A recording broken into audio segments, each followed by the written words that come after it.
Hey everyone. I never thought I'd be writing something like this, but here I am.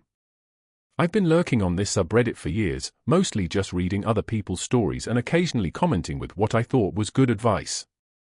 Now I realize how easy it is to give advice when you're not the one drowning. My wife and I have been together for 9 years, married for 6. On paper, we were solid, both in our early 30s, stable jobs, decent apartment, no kids yet, but we'd been planning. She's always been the charismatic one, funny, quick-witted, the kind of person who can light up a room. Me? I'm quieter. I like my routines, my little hobbies, my job. I've always been proud of how we balanced each other out. But if I'm honest, the cracks started showing about a year ago. At first, it was little things. She started staying out later after work, claiming team happy hours or late meetings. She became cagey with her phone, flipping it face down, carrying it with her everywhere, even into the bathroom, which she never used to do. I told myself I was being paranoid. I mean, this is the woman who used to surprise me with lunch at my office just to see me smile. I ignored those gut feelings because who wants to believe their partner might be lying to them? I convinced myself it was just stress, maybe she was overwhelmed. But deep down, something was off. I didn't know it then, but those small changes were just the first tremors before everything came crashing down. It all came to a head on a random Tuesday night. Funny how the big moments never come with warning signs. She said she'd be home late because of budget reviews. I believed her, or at least I tried to. Around 9 p.m., I decided to tidy up a bit.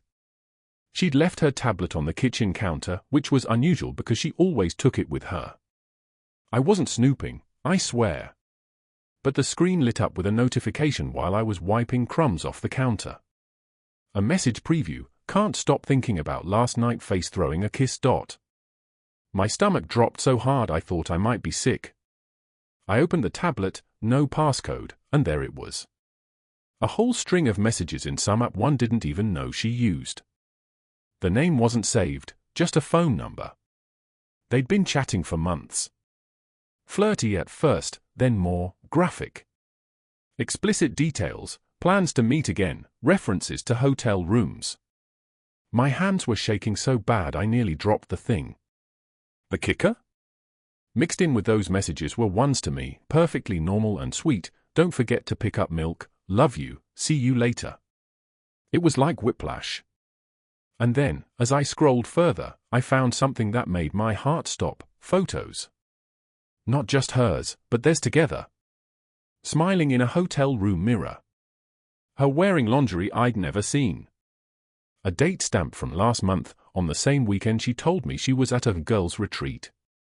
I don't remember sitting down, but I must have, because I was suddenly on the kitchen floor, tablet in hand, staring at proof that my entire marriage was built on a lie. She walked in around 10:30 p.m., humming to herself, like nothing in the world was wrong. I was still sitting at the kitchen table with the tablet open in front of me. Hey babe, she said, dropping her purse on the chair. You're up late. Everything okay? I didn't say anything at first. I just turned the screen toward her, showing the thread of messages, the selfies, the can't stop thinking about last night texts. Her face changed so fast it was like watching a movie. First confusion, then panic, then this strange calm, like she'd rehearsed it. You're reading that, she said, forcing a laugh. Oh my God, you don't actually think. Stop, I said. My voice cracked. Just stop. She crossed her arms and tilted her head. Look, I can explain. This isn't what you think. Really? I shoved the tablet closer. Because what I think is that my wife is sleeping with someone else in hotel rooms while I'm at home making dinner.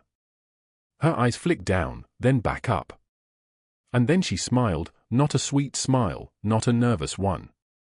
A cold, calculating smile. You're overreacting, she said softly. Those photos are old.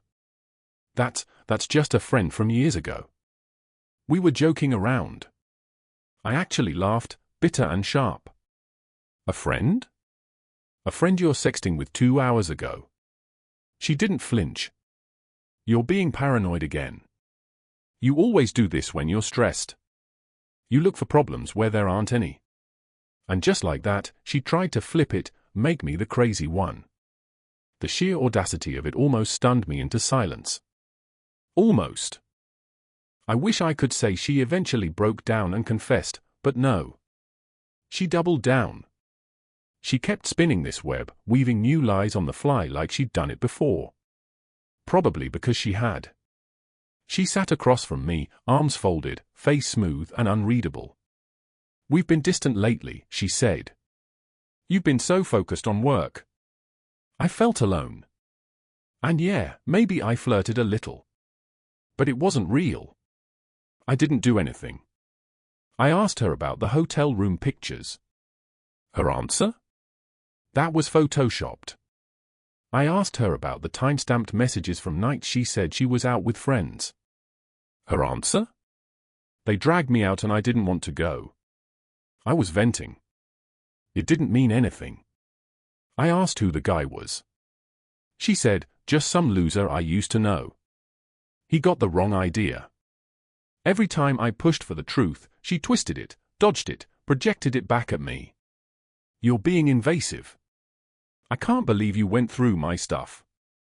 This is emotional abuse, you know. That one hit me like a sucker punch. She was calling me abusive for catching her cheating? Then she cried. Real tears this time, or at least they looked real. Said she felt trapped, said I made her feel not good enough. It was manipulative, and I knew it, but part of me still wanted to believe her. That's the sick part. When you love someone that deeply, you'd rather doubt yourself than face the truth. But I couldn't unsee what I saw. Couldn't you hear her voice in those voice messages she forgot to delete? The one where she told him, he has no idea. It's actually kind of funny. That's when something in me started to die. After that night, I felt like I was living in two realities at once. On the outside, I still went to work, still answered emails, still made small talk with co-workers. But inside?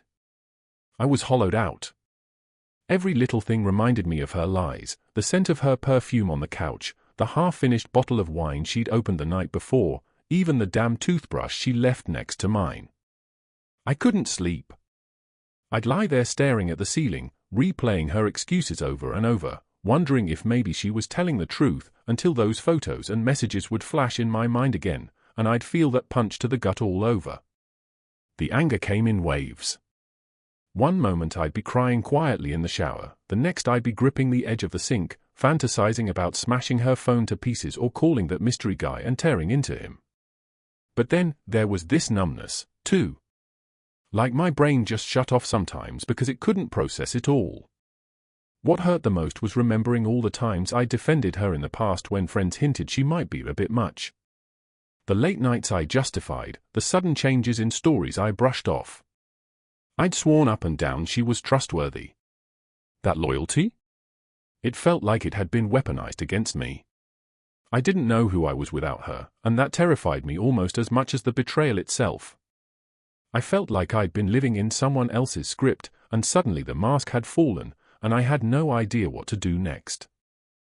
A couple of days after the confrontation, something in me snapped. I couldn't just sit in the dark anymore, replaying that same night in my head. I needed answers. While she was at yoga, I started digging through things I never thought I'd touch. Old emails, cloud backups, even the box of random papers we kept in the closet. I found receipts, hotel stays in the next city over, expensive dinners I never went to, ride-share trips at hours she claimed she was home asleep. Then I remembered her old laptop tucked away in a drawer. She hadn't used it in years, but I booted it up. And there it was, a hidden folder buried under layers of innocuous files. Screenshots of conversations, more photos, even videos. She'd been careful, different usernames, different apps, but not careful enough. The kicker? She wasn't just cheating with one guy. There were at least 2 others. One thread went back a year and a half. Another even mentioned me by name. He's so clueless, honestly. I feel bad sometimes, but not enough to stop. I stared at that line until the words blurred. I thought maybe there was some logic I could find, some reason. But the more I dug, the clearer it became. This wasn't some single mistake or fleeting fling. This was a pattern. She thrived on lying. On manipulation. On making me feel crazy while she built her secret life. I closed the laptop and just sat there on the floor, shaking. My chest felt tight, like I couldn't get a full breath. That was the moment it hit me, there was no fixing this. I waited until Friday night. She came home buzzing with that fake cheerfulness she always had after girls' night. She kissed my cheek like nothing had happened. I just watched her, this time without saying a word, until she noticed. "What?" she asked, hanging her coat.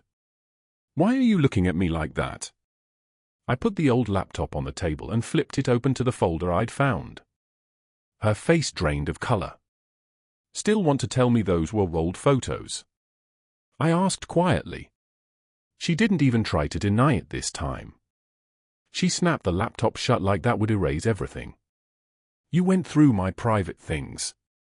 That's insane." I laughed, actually laughed, because it was so predictable. "Insane?" I said.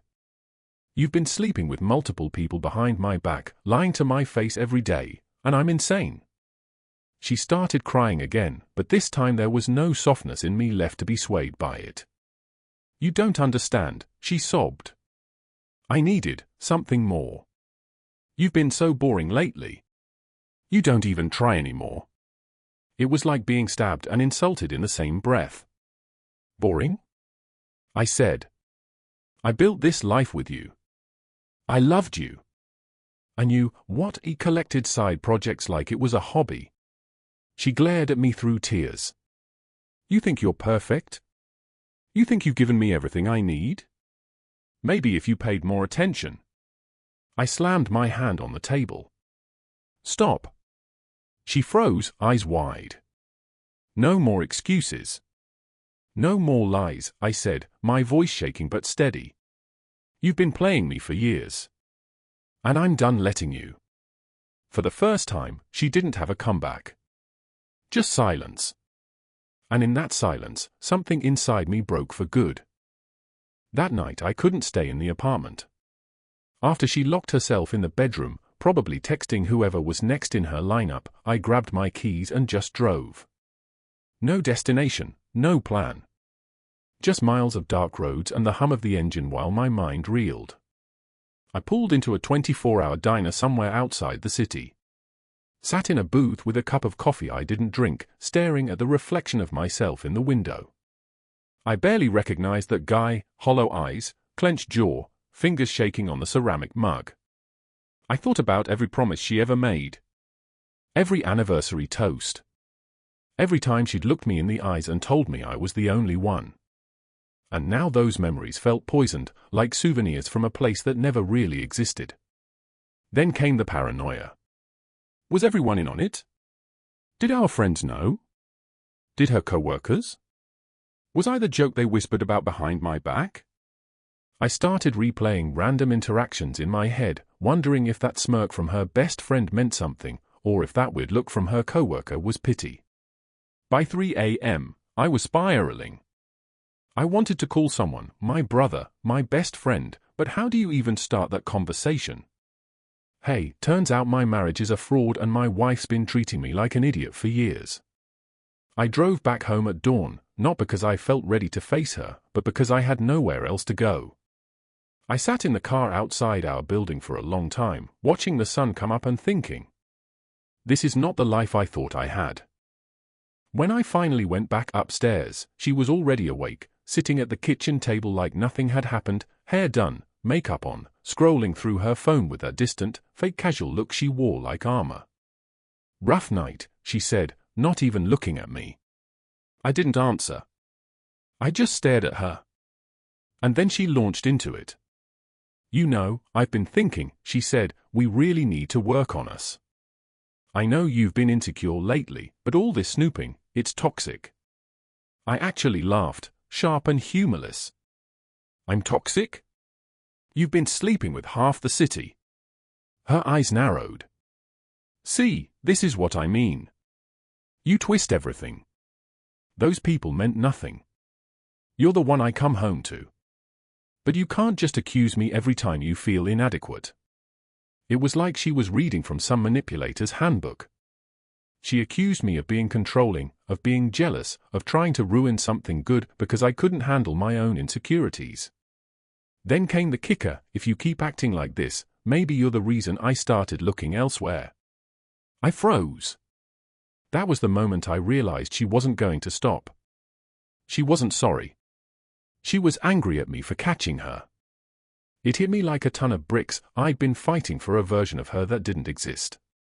The woman I loved was a character she'd been playing, and the real person sitting across from me was a stranger with no intention of changing. I didn't respond right away. I just stared at her, feeling something cold and heavy settle in my chest. It wasn't anger this time. It wasn't even heartbreak. It was clarity, painful, razor-sharp clarity. You really don't see anything wrong with what you've done, do you? I asked quietly. She shrugged, like a teenager caught sneaking out past curfew. I see that you're overreacting. I see that you've been distant for months. I see that maybe we both made mistakes. Mistakes. I repeated, my voice cracking. A mistake is forgetting an anniversary. A mistake is burning dinner. I had to stop myself because my hands were shaking, gripping the edge of the counter. You built an entire life behind my back. You lied every single day. You made me feel crazy for noticing. That's not a mistake. That's who you are. For a second, something flickered in her expression, maybe annoyance, maybe fear, but then she leaned back in her chair, arms crossed, and said, if you can't handle me at my worst, maybe you don't deserve me at my best. That was it. That was the exact moment the part of me that still wanted to fix things died. I looked around our apartment, the photos on the walls, the stupid decorative pillows she insisted on buying, the mug she'd given me for our 5th anniversary that said forever yours, and felt like I was standing in a stranger's house. I heard myself say, calm and steady, we're done. Her eyes widened just slightly. What do you mean? I mean I'm done. With the lies, with you. I'm filing for divorce. And for the first time in years, I felt something close to control. Her reaction wasn't what I expected. No begging, no true remorse, just instant rage. You're not serious, she snapped, standing up so fast her chair screeched across the floor. You're not going to throw away everything over nothing. You're not that stupid. I just looked at her. I've been stupid for long enough. That's when she switched tactics again, like flicking a switch. If you divorce me, she hissed, you'll regret it. You know how this works, I'll take half. I'll tell everyone you were abusive, that you were controlling. Who do you think they'll believe? Me or you? The words hit me like a slap. It wasn't just about cheating anymore, it was about power. She wanted me trapped. She wanted me too scared to leave. But something in me had shifted. Her threats didn't scare me like they would have a week ago. Go ahead, I said, surprising even myself with how calm I sounded. Say whatever you want. I've got proof, messages, photos, hotel receipts. You think anyone's going to buy your story? For the first time, she faltered. Her jaw clenched, her eyes darted away. She muttered something under her breath and stormed into the bedroom, slamming the door so hard a picture frame rattled off the wall. I didn't follow her. I just sat there in the kitchen, heart pounding, staring at that broken frame on the floor.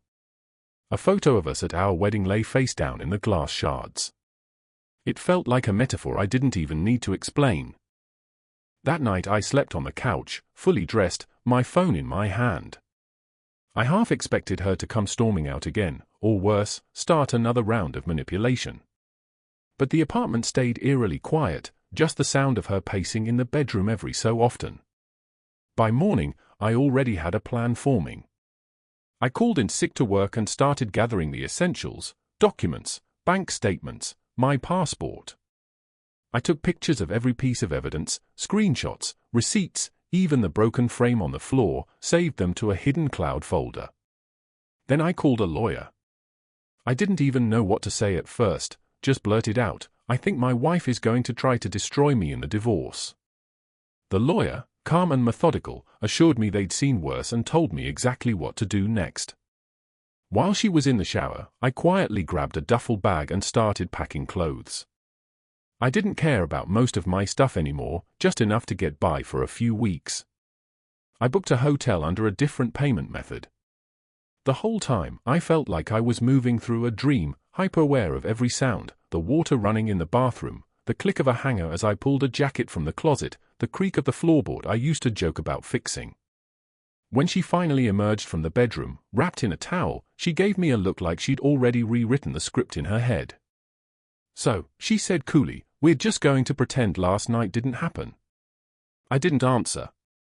I zipped up the duffel bag, slung it over my shoulder, and walked out the door without another word. As the door clicked shut behind me, I felt something I hadn't felt in days, maybe weeks: air in my lungs. I checked into the hotel that afternoon, exhausted but wired. I thought walking out would bring me peace, but my phone wouldn't stop buzzing. Missed calls. Voicemails. Texts ranging from "I'm sorry, please come back" to "you'll regret this." "Don't think I won't ruin you." I ignored them at first, until I got one that made my blood run cold. "I already told your boss everything. Good luck explaining yourself." My boss? What the hell did she tell him? I called him immediately, heart pounding, and sure enough, she'd emailed HR claiming I was emotionally abusive and had been snooping into her private life because of paranoia issues. For a second, I couldn't breathe. Was this how it ended? Her blowing up my career on top of my marriage? But then my boss said, very carefully, "Look, I'm not taking action, but you might want to get ahead of this." So I did. I forwarded the proof I'd gathered, some of the more explicit messages, the receipts, the dates. I didn't want to, but I had to protect myself. My boss called me back, stunned, and said, "Don't worry about this. Focus on yourself." I thought that was the end of the chaos. But 2 nights later, while I was still holed up in that hotel room, I got a call from an unknown number. I almost didn't pick up. "Is this my name?" a man's voice asked. "Yeah, who's this?" I think your wife has been seeing my brother. I found your number in his phone. We need to talk." I sat there, gripping the phone, feeling the floor tilt under me. Another twist. Another layer. This wasn't just about her and one guy, there was a whole trail of damage I hadn't even seen yet. We talked for over an hour, me and that stranger. His voice was shaking as much as mine. He told me his brother had been bragging for months about this married woman he was seeing, how she said her husband was dull, how she could get away with anything. Every detail lined up with something I already knew. The hotel names. The time frames. Even some of the exact phrases she'd used with me were things she'd apparently said to him. Hearing it from someone else made it all feel real in a way that screenshots never could. Then he said something that sent me reeling. "She told my brother you were okay with it. That you had some kind of open marriage arrangement. He thought you knew." I actually laughed out loud, a bitter, ugly sound. An open marriage. That's what she was telling people? That I approved of being lied to? But it explained so much. The weird looks I'd gotten at her company parties. The way one of her friends had once joked, "Oh, you're so understanding," and I'd just laughed along, confused. She wasn't just betraying me, she was building a whole mythology to make me the fool. Before we hung up, the guy on the other end said, "I'm sorry, man. I didn't know." I thanked him, even though the words felt empty. When the call ended, I just sat there in the dark hotel room, staring at the ceiling, feeling like my life had been rewritten without my consent. And yet, that phone call lit something in me. It wasn't just heartbreak anymore. It was fuel. She'd spun her web long enough. Time to start cutting through it. The next morning, I met with my lawyer in person. I laid it all out, every screenshot, every receipt, every detail from that phone call. He looked through the evidence, then looked me dead in the eye and said, "You're in a much stronger position than she is. Let's do this." For the first time since this nightmare started, I felt a flicker of hope. I wasn't powerless. I wasn't trapped. I filed for divorce that week. I set up a new bank account, moved my direct deposits, and started staying with a friend instead of that hotel. My lawyer sent her a formal notice, and the storm really hit: angry texts, tearful voicemails, even her showing up at my friend's place once, screaming that I was ruining her life. But I didn't budge. Every time she tried to twist the narrative, I reminded myself, I've got the truth on my side. It wasn't easy. There were nights I broke down, mornings I woke up feeling hollow, afternoons where I questioned if I could have done something differently. But slowly, that feeling of being lost started to lift. I focused on my work. I went running again, something I'd stopped doing years ago. I started talking to a therapist, just to sort through the wreckage. And you know what? I learned something I wish I'd known sooner: when someone shows you who they are, believe them the first time. Don't let love blind you to patterns of lying, manipulation, and cruelty. If anyone reading this is in a similar spot, listen to your gut. Pay attention to the red flags, no matter how small. And if you find yourself where I was, know this: you are not crazy, you are not powerless, and you can walk away. It's not the ending I ever imagined for my marriage, but it's the beginning of something else, a life where I finally get to be free. Make sure to subscribe so you don't miss any new stories.